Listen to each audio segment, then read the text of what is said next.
జై సద్గురు శివరామ దీక్షిత చూర్ణిక ఎందు 6వ చూర్ణికలో ఈరోజు 5వ రోజు.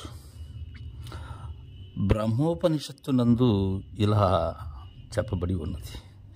ఎలా అంటే తురీయావస్థ దేవతారూపుడకు పరమాత్మ దేవుడు మాయోపాధి సంబంధముచే సర్వ జగద్రూపుడయ్యాడు.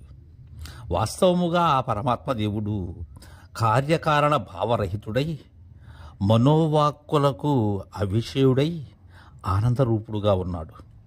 ఆ పరమాత్మ దేవుని యందు కర్మఫల రూపములైన విషయములు తమ స్వభావాన్ని పరిత్యాగం చేస్తూ ఉన్నాయి. అట్లే సకల దేవతలు, వేదములు, యజ్ఞములు, మాత, పిత, స్నుష మొదలగు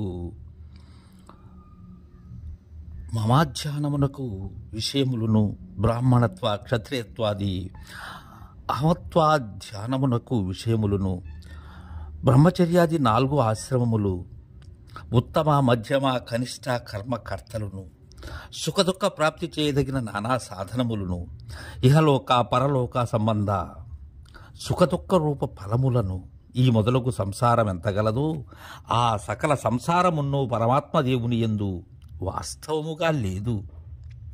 ఇటువంటి పరమాత్మ దేవుడు శుద్ధ విత్తము గలవారైన అధికారి జనులకు తమ స్వయం జ్యోతి రూపకముగా ప్రతీతమగుచున్నాడు. మరియు ఆ పరమాత్మ దేవుడు ఇంద్రాది సకల దేవతలను తన ఆజ్ఞయందు నడిపిస్తూ ఉన్నాడు. ఋషి పితృదేవతాది మహాపురుషులను ఆ పరమాత్మ దేవుని నిర్ణయము చేయుట యందు సమర్థులు కారు. ఆ పరమాత్మ దేవుడు సకల జడ పదార్థముల కన్నా విలక్షణముగాను, చిద్ఘన రూపముగాను, అద్వితీయ నిర్గుణ రూపముగాను ఉన్నాడు. ఆ పరమాత్మ దేవుడు మాయా సంబంధముచే తన స్వరూపముచే జగద్రూపముగా చేసి ఆ జగత్తును తన ఆజ్ఞయందు వర్తనము చేస్తూ ఉన్నాడు. కాష్టమందు అగ్ని ప్రకటితమగునట్లు, తిలలందు తైలము ప్రకటితమగునట్లు, దుగ్ధమందు నవనీతము ప్రకటితమగునట్లు ఈ ధ్యాన రూపోయాము చేత, ఆ ఉపాయము చేత, తప, సత్య, వివేకాది ఉపాయముల చేత ఆత్మదేవుడు ప్రకటితమగుచున్నాడు. ఏ స్వయం జ్యోతి రూపాత్మను మనస్సు, ఇంద్రియములు విషయము చేయజాలవో అట్లే స్వయం జ్యోతిరాత్మను వివేకులైన అధికారి పురుషులు మనో నిగ్రహముచే సాక్షాత్కరించుచున్నారు. మనోనిగ్రహము లేనిచో కోటి జన్మములకైనను ఆత్మ సాక్షాత్కారాన్ని పొందలేరు. అమనస్క భావప్రాప్తి కాలమందు ఆత్మ యొక్క స్వరూపమును వేదవేత్తలు ఇలా చెప్తారు.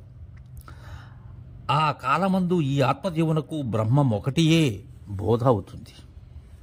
సమాధిలో జ్ఞాతృ, జ్ఞాన, అజ్ఞేయాది త్రిపుటి భేదరహితమైన ఆ మనస్సు అద్వితీయ బ్రహ్మరూపమే ఎగుచున్నది. ఆ బ్రహ్మము ఎలాంటిది అంటే ద్వైతభావరహితమై, అభయమై, స్వప్రకాశ జ్ఞాన స్వరూపమై, సర్వత్రా వ్యాపకమై, జన్మాది వికారరహితమై, అజ్ఞాన రూప నిద్రారహితమై, అహం మమేచ్ఛాది సకల ధ్యానవర్జితమై, నామరూపాది ధర్మరహితమై, నేత్రాదింద్రియములకు అవిషయమై ఉన్నది. ఆ బ్రహ్మం యొక్క జ్ఞానముచే ఒకే పర్యాయము నాశనము పొందినదైన అవిద్య మరలా పుట్టదు. ఈ కారణం వలన ఆ బ్రహ్మము ఒకేసారి ఆవిర్భూతమగుచున్నది. ఇటువంటి శుద్ధ చైతన్య బ్రహ్మముతో సమాధి అవస్థ యందు మనస్సు ఏకాకారతను పొందుతున్నది. అనేక జన్మ పుణ్య ప్రభావము చేతనే అధికారి యొక్క మనస్సు ఎప్పుడు అమనస్క భావాన్ని పొందుతూ ఉన్నదో అప్పుడే ఆ అధికారి నిర్వికల్ప సమాధిని పొందుతున్నాడు. ఇటివాడు అద్వితీయాత్మ రూపుడే తానగుచున్నాడు. సంకల్ప వికల్ప రహితుడగుచున్నాడు. సమతాభావాన్ని పొందుతున్నాడు. బ్రహ్మవేత్త యగు గురువు యొక్క ఉపదేశము చేతనే అధికారికి సమాధి ప్రాప్తి అగుచున్నది. గురూపదేశము లేక ఇది ప్రాప్తము కాదు. శబ్దమాత్రమే స్వరూపముగా గల ఏ జగద్రూప వికారము గలదో, దానికి కారణరూపముగు ఏ మాయ గలదో ఆ రెంటి చేతను అనృతులైన జీవాత్మ తన వాస్తవ స్వరూపమును ఎరగలేడు. మరి ఎలాగంటే తన్ను పరిచ్ఛిన్న రూపుడుగా ఎరుగుచున్నాడు.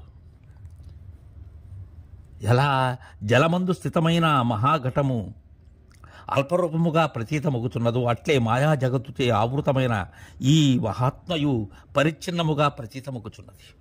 అకార ఉకార మకారములను ఈ మాత్రాత్రయము గల ప్రణవమునందు యథాక్రమముగా సమిష్టి స్థూల సూక్ష్మ కారణములను ఈ ఉపాధి త్రయము గల ఏ బ్రహ్మము తాదాత్మ్య సంబంధముచే ఉండునో ఆ సాపాదిక బ్రహ్మమును ప్రణవమాత్రా సహితముగా ఎప్పుడు అధికారి పురుషులు లయచింతనము చేదురో అప్పుడు నాశరహిత తురీయ బ్రహ్మమే పరిశేషమగుచూ ఉన్నది. ఆ తురీయ బ్రహ్మమే సకల భేదరహితముగాను అద్వితీయ రూపముగాను ఉన్నది. కనుక అధికారి పురుషులు మొదట ప్రణవ మంత్రమును బ్రహ్మరూపముగా చింతనము చేయాలి. ఇక తురీయ పదము ఎలాంటిదంటే సకల జగత్తునకు ఆధారముగాను కేవల శృతిచే ప్రతిపాద్యముగాను స్వయం జ్యోతియగు ఆనందరూపముగాను జగత్ కారణముగాను కార్యకారణ భావరహితముగుచూ ఉన్నది. ఏ పరబ్రహ్మము సర్వానికి ఆత్మరూపమై ఉన్నదో సర్వ విశ్వమునకు ఆధారమై ఉన్నదో పరిచ్ఛేద త్రయరహితము సూక్ష్మము కన్నా సూక్ష్మమై ఉత్పత్తి నాశరహితమై ఉన్నదో ఆ అద్వితీయ బ్రహ్మమే నీ స్వరూపమై ఉన్నది. జాగద్రాది 3 అవస్థలలో క్రమముగా స్థూల సూక్ష్మ ఆనందములను ఈ 3 ప్రకారములకు భోగ్యములు ఉన్నాయి. విశ్వతైజస ప్రాజ్ఞులను ఈ 3 భోక్తలు కలరు. మరియు భోగ్య పదార్థములను విషయము చేయున్నదై అంతఃకరణ వృత్తి రూపములైన లేక అజ్ఞాన నివృత్తి రూపములైన భోగములు ఉన్నాయి. ఆ భోక్తాది త్రయమును శుద్ధాత్మనగు నేను సాక్షిరూపముగా ప్రకాశము చేయుచున్నాను. కనుక శుద్ధాత్మనగు నేను భోక్తాది త్రయము కన్నా విలక్షణునగు పరమాత్మ రూప వస్తువే సమస్త జగతుత్పత్తికి మూల కారణమై ఉన్నది. ఈ హేతువు వలననే శృతి భగవతి ఆ సద్వస్తువును మూలనామముచే కథనము చేయుచున్నది. ఆ సద్వస్తువే జగత్తు యొక్క స్థితికి కారణమై ఉన్నది. ఏ ఆత్మదేవుడు బుద్ధ్యాదులకును సాక్షి ఉన్నాడో ఏ ఆత్మదేవుడు అద్వితీయుడై పరమానంద స్వరూపుడై జడమును ప్రకాశింపజేయువాడై స్వయం జ్యోతి అయి ఉన్నాడో అటువంటి ఆత్మదేవుడే నీ యొక్క వాస్తవ స్వరూపమై ఉన్నాడు. నీవు కర్తవు కావు, భోక్తవు కావు, అలానే పరమాత్మవు కావు. శుద్ధ సత్వ ప్రధానమై మాయ నాకు లోబడి ఉంటుంది. అట్టి మాయోపాధికుడనకు నేను సకల లోకములను సృజించి నాచే సృజింపబడిన లోకములను రక్షించుటకు అవతారాలు దాలుస్తూ ఉన్నాను. ఈ ఆత్మయే పరబ్రహ్మమై ఉన్నది. పరబ్రహ్మ ఉపనిషత్తులందు ప్రతిపాదించబడినటువంటిది. అది నిత్యమైనది, ఆనంద ఘనమైనది. అట్టి శాశ్వతానంద పరబ్రహ్మము తానై ఉన్నాడు అని బాగుగా విచారించి తెలుసుకుని శ్రవణ మన నిధిధ్యాసములచే స్వస్వరూపమును సాక్షాత్కరించుకుని సర్వదా స్వస్వరూప పరబ్రహ్మమందు నిలకడగలిగి ఉండాలి. కేవల జ్ఞానస్వరూపము ఈ స్థితి యందు జగత్ప్రీతి లేదు, అంటే సంసార భ్రాంతి లేదు. పరబ్రహ్మము కల్పితము కాదు, స్వతసిద్ధమై సర్వదా ఉండబడేటువంటిది పరబ్రహ్మం. ఆత్మ అనగా పరమాత్మయే, అదే తాను అనగా ఆత్మ పరమాత్మ స్వరూపమై ఉన్నది. అనాత్మ పదార్థములన్నిటికీ పరమై ఉన్నది. నిత్యము సర్వకాల సర్వావస్థల యందును వికారము చందనదై ఉన్నది. అద్వయం రెండవది లేనిదై ఉన్నది. ఏకరూపమై ఉన్నది. తనకు తానే ఉన్నది. తన కన్యముగా ఏదియూ లేనిది అఖండం, అంతయు తానే ఉన్నది. పరిపూర్ణము దేశకాలాది భేదములచే పరిచ్ఛిన్నము కానిది కేవలం జ్ఞానమే, చైతన్యమే స్వరూపముగా గలది. అన్నిటినీ ప్రకాశింపచేస్తూ ఉన్నది. అది స్వయం ప్రకాశమైనది. బుద్ధ్యాది అంతరేంద్రియములకు వేరై వాని వ్యాపారములను కనుగొనొచ్చు. కర్తృత్వ భోక్తృత్వాది ధర్మముల గంధక సుఖదుఖములకు పాపపుణ్యములకు బంధ మోక్షములకు విషయముగాక సర్వద్వంద్వములకును అతీతమై తాను మాత్రము అసంగి అయి ఉన్నది. సకల దృశ్యములకును దృక్కై నిత్యమై ఉన్నది. అంతరేంద్రియముల యొక్కయు బాహ్యములకు కర్మేంద్రియ జ్ఞానేంద్రియము యొక్కయు వానికి సంబంధించిన అవస్థా త్రయము యొక్కయు శరీర త్రయము యొక్కయు సకల దృశ్యము యొక్కయు సమస్త విషయములను కనుగొనొచ్చు. తాను మాత్రము సచ్చిదానంద రూపమై ఉన్నది. ఇటిదే ఆత్మ సత్తుకును అసత్తుకును విలక్షణమై ఉన్నది. కార్యమగు జగత్తుకును కారణమగు అవ్యక్తమునకును వేరుగా ఉన్నది. సకల వ్యవహారము ద్వంద్వముతో కూడి అయి ఉన్నది. సత్తనిన అసత్తనియు వెంటనే వ్యవహరించాలి. సుఖమనిన దుఃఖము, పుణ్యమైన పాపము, ప్రకాశమైన చీకటియు వెంటనే అంటున్నవి. వేదములను సత్పదార్థములను బోధించుచున్నవి. ఆ పరమాత్మ ఈ సత్తు తెలియజేయుచున్నది. వేదాది శబ్దములు కూడా ఇంద్రియములకు గోచరములు ఒకటచే పరమాత్మను గూర్చి వచించలేకున్నాయి. అది శబ్దాతీతమై ఆత్మయున్నది. అందుచే వాగతీతమనియు శృతులు ప్రతిపాదిస్తూ ఉన్నాయి. సదసద్విలక్షణమనగా అవ్యవహార్యమనియు అనిర్వాచ్యమనియు అర్థం. బుద్ధ్యాది సాక్షి అనగా మనస్సులకు గోచరము కానిదని అర్థం. అన్నిటికీ ఆ పరమాత్మ తెలియజేయుచున్నది. ఇది అగుమానస గోచరం. ఆత్మయని చెప్పుడు వాక్యానికి అర్థం. దీనికి శృతి ప్రమాణం అహమేవ గుణాతీతో స్పృహమేవ పరాత్పర అహమేవ పరం బ్రహ్మ అహమేవ గురోర్గురు. నేనే గుణములను అతిక్రమించిన పురుషోత్తముడను నేనే. హిరణ్య గర్భుని కంటే పరుండగు పరమేశ్వరుడను నేనే. పరబ్రహ్మను నేనే. గురువునకు గురుడైనటువంటి వాడను నేనే. ఆ పరబ్రహ్మము అద్వితీయమగు దానియందు జాగత్కృత వేద ప్రతీతి అంటే నీవు నేను అనే మొదలగు వ్యవహారాలు, ఉపాధికృత దేశకాల వస్తుకృత భేదాలు ఇవి లేవు. అది ఏకమై ఉన్నది. అభిన్నమై అవిభక్తమై ప్రధానమై సర్వసమమై కేవలమై భేదాభేదకృతమై భావనాతీతమై ఉన్నది. అట్టి సర్వస్వము సర్వాతీత పరబ్రహ్మమందు శృతి ప్రమాణములచే విచారించిన మాయా మాలిన్యము ఈషత్తు కూడా లేనేలేదు. ఆ పరబ్రహ్మము సత్తు పరిపూర్ణం, స్వతసిద్ధం, శుద్ధ జ్ఞానము, ఊహాతీతం, ఉపమానరహితం. సిద్ధమనగా సాధనలచే సిద్ధమగునది, సాధ్యమనగా సాధనలచే సాధింపబడునది అని అర్థం. ఆ పరబ్రహ్మమును ఆనంద సాగరమునుగా వర్ణించుతూ ఉన్నారు. సాగర సంసారమైనది, దానినంతయు తెలియ సాధ్యం కాదు. చూచు కొలది పోవు కొలది జలమయమై అనంత కల్లోల భంగురమై ఉంటుంది.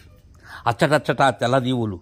అలాగున పరబ్రహ్మ యొక్క ఆనందోదధియు కేవలానందమనుడు స్వచ్ఛ జలముతో కూడుకుని తలంచినను చూచినను ఆనందమయమై అనుభవించు కొలదియు తరుగనిది అయి అనంతమై ఉన్నది.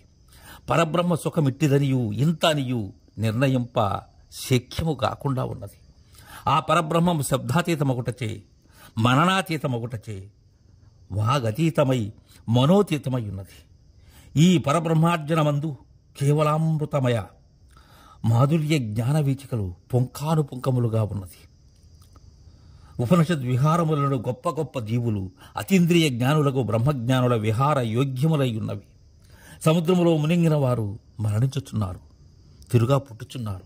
ఈ ఆనందామృత సాగరమున మునింగిన వారు తిరుగా జన్మమును ధరించరు, మరణించరు.